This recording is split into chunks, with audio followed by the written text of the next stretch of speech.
اچھا، اب سیاسی موسم جو ہے وہ مختلف جو صوبے ہیں ان کا اپنا الگ الگ سیاسی موسم ہوتا ہے. کے پی کے کا جو سیاسی موسم ہے اس میں گرما گرمی رہتی ہے کیونکہ وہاں پر حکومت میں پاکستان تحریک انصاف، گورنر ہے وہاں پر پاکستان پیپلز پارٹی سے تعلق ہے، ویسے تو وفاق کے ظاہر ہے وہ نمائندے ہیں، لیکن یہ کہ آپس میں ایک معاملہ چلتا رہتا ہے. بیان کی حد تک بہت زیادہ کبھی سختی بھی آ جاتی ہے، تلخی بھی آ جاتی ہے، لیکن پھر سیکیورٹی کے معاملات میں مل بیٹھتے ہیں. اور گزشتہ دنوں ہم نے دیکھا کہ وہ پھر ایک دعوت بھی دی گئی، ایک دوسرے سے مل کر بیٹھے اور بات چیت بھی ہوئی، لیکن اس کے ساتھ ساتھ سردی گرمی چلتی رہتی ہے وہاں پر.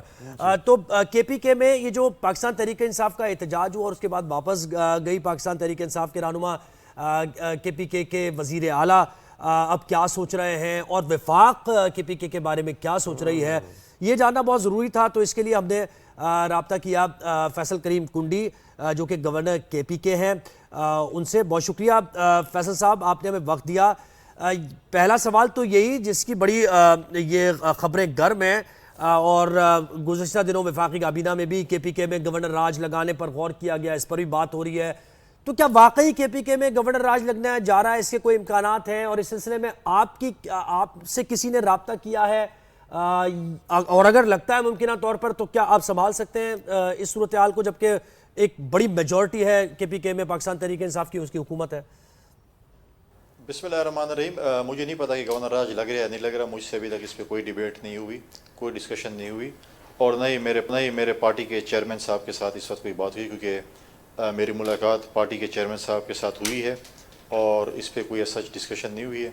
جب لگے تو بات ہوگی، اور سنبھالنا تو کیوں نہیں سنبھال سکتے، یہ کوئی بات ہے کہ نہیں سنبھال سکتے، لیکن بات ہے کہ اس پہ پہلے ڈیبیٹ ہے کہ گورنر راج فیزیبل بھی ہے نہیں ہے، یا ہمارے ساتھ مشاور جو بھی میری پارٹی ڈیسائیڈ کرے گی میں اس پہ عمل درآمد کروں گا. فیصل صاحب یہ بتائیے گا کہ کرم ایجنسی میں اب تک حالات خراب ہیں، اس میں سب سے بڑی ناکامی آپ کس کی سمجھتے ہیں، اور اب تک یہ مسئلہ سنبھل کیوں نہیں رہا؟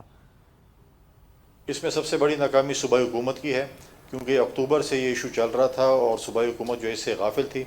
جب میں نے اناؤنس کیا کہ میں کوہاٹ جا رہا ہوں کرم کے جو ہے وہ جرگے سے ملنے کے لیے، تو اس سے پہلے وزیر اعلیٰ صاحب بھاگم کوہاٹ پہنچ گئے کہ میں آ گیا ہوں. ان کو اس وقت کا بھی یاد ہے جب جو ہے کرم میں لوگ شہید ہو رہے تھے اور یہ اسلام آباد میں آ کر آگ لگا رہا تھا.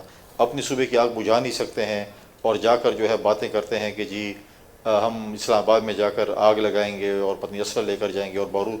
آپ اتنے تکڑے ہیں چیزیں تو پھر کرم میں امن لے کے آئیں. اپنے ضلع ڈیر اسماعیل خان اور ٹانک اور جو ہمارے باقی جنوبی اضلاع ہیں ان میں امن لے کے آئیں تو بات ہوگی. آپ باتیں تو بڑی بڑی کرتے ہیں لیکن اپنے صوبے کا امن آپ نے اپنے صوبے کو دہشت گردوں کے حوالے کر دیا ہے، اور خود جو ہے آپ جا کے کہہ رہے ہیں کہ میں اسلام آباد سے اپنے بانی چیئرمین کو لے کے آؤں گا. اور آپ نے پہلے کمٹمنٹ بھی کی تھی کہ میں اس وقت تک پشاور نہیں آؤں گا، اپنے گھر نہیں آؤں گا جب تک میں بانی چیئرمین کو نہیں لیا. تو بانی چیئرمین تو آپ نہیں لا سکے، بشرا بی بی کو لے ہیں. اب یہ آپ کے لیے بانی چیئرمین ہے تو اور بات ہے، لیکن آپ کا بانی چیئرمین تو اس وقت بھی جیل میں ہے. تو آپ نے تو اپنی وہ کیا تھا، حلف لیا تھا کہ میں نہیں آؤں گا، اور ساتھ بشرا بی بی نے حلف لیا تھا لوگوں سے کہ ہم جب تک بانی چیئرمین کو لے کے نہیں آئیں گے ہم واپس نہیں جائیں گے یہاں سے. اور انہوں نے حلف لیا تھا ان پشتونوں سے کہ آپ غیرت مند پشتون ہیں، آپ میرے ساتھ ڈٹے رہیں گے. لیکن وہ کیا پتہ تھا پشتونوں غیرت مند پشتونوں کو کہ یہ تو رات کو لائٹ بجھا کر جو ہے حزب جو عادت جو ہے دوبارہ سی ایم صاحب کے ساتھ بھاگ جائیں گی اور ہمیں یہاں پر نہتے چھوڑ جائیں گی. تو یہ تو ان کا حال ہے جو کر رہے ہوتے ہیں. اچھا، پاکستان تحریک انصاف کی حکمت عملی اور یہ کے پی کے وزیر اعلیٰ کی جو بیانات ہیں اس پر ہم آگے چل کر بات کریں گے. کرم کی مزید بات کرتے ہیں. بطور گورنر آپ نے کرم ایجنسی کے مسئلے کے لیے کون سے اقدامات کیے ہیں تاکہ یہ مسئلہ حل ہو سکے؟ دیکھیں، کرم کے دو تین ایشوز ہیں جو کہ فیڈرل گورنمنٹ کو حل کرنے ہوں گے، جس میں ڈی ویپنائزیشن ہے اور ڈی بنکرنگ ہے. کیونکہ وہاں پر جو اور اس کے ساتھ ساتھ جو ہے جو انٹرنیٹ پہ جو ایک دوسرے کے خلاف شیعہ اور سنی جو ہے مواد پوسٹ کر رہے ہوتے ہیں سوشل میڈیا کے اوپر، ان کی وفاقی حکومت نے اقدامات اٹھانے. میں نے وفاقی حکومت سے بھی کہا ہے. کابینہ کی میٹنگ جو ہوئی ہے اس میں امیر مقام صاحب نے بھی یہ بات کرنی تھی اور کی ہے، کیونکہ امیر مقام صاحب بھی ہمارے ساتھ تھے. وہ پی ایم ایل این کے صوبائی صدر بھی ہیں اور وفاقی وزیر بھی ہیں، وہ ہمارے ساتھ جرگے میں تھے. انہوں نے یہ بات کی ہوگی اور یہ چیزیں جو ہے وہ وفاقی حکومت کو نہیں ہے، لیکن ساتھ ساتھ صوبائی حکومت کی سب سے بڑی ذمہ داری بنتی ہے کہ وہ اس علاقے میں امن قائم کرے، صوبے میں امن قائم کریں جس میں وہ موجود ہے. بالکل.